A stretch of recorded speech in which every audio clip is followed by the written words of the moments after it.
Hi hello welcome. నేను మీ సంజయ్.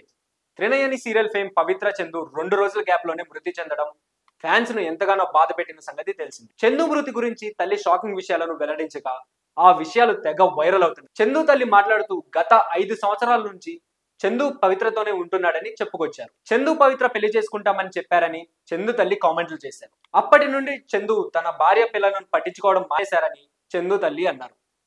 ప్రమాదం తర్వాత చందు మాతో మాట్లాడలేదని ఆమె చెప్పుకొచ్చారు. నా కోడలు నేను చందుని చూడడానికి వెళ్ళగా మమ్మల్ని చందు దగ్గర కూడా రానివ్వలేదని ఆమె తెలిపారు. చందు భార్య ఎన్నో ఇబ్బందులు పెట్టాడని ఆమె వెల్లడించడం గమనార్హం. చందు తాగి వచ్చి భార్యను తిట్టేవాడని కొట్టేవాడని చందు తల్లి అన్నారు. చందు మారతాడేమో అని అందరూ ఎదురు చూశామని, అయితే చందులో ఎలాంటి మార్పు రాలేదని ఆమె వెల్లడించారు. యాక్సిడెంట్ తర్వాత చందు అతని స్నేహితుడి ఇంట్లో ఉన్నాడని ఆమె చెప్పుకొచ్చారు. పవిత్ర ఎల్ఐసి డబ్బుల కోసం వెళ్తున్నానని చెప్పి చందు బయటికి వెళ్ళాడని అతని తల్లి పేర్కొన్నారు. ఆ తర్వాత మేము ఫోన్ చేసినా చందు లిఫ్ట్ చేయలేదని ఆమె వెల్లడించారు. ఆ తర్వాత చందు మరణ వార్త గురించి తెలిసిందని చందు తల్లి పేర్కొన్నారు. చందు తల్లి వెల్లడించిన సంచలన విషయాలు వైరల్ అవుతున్నాయి.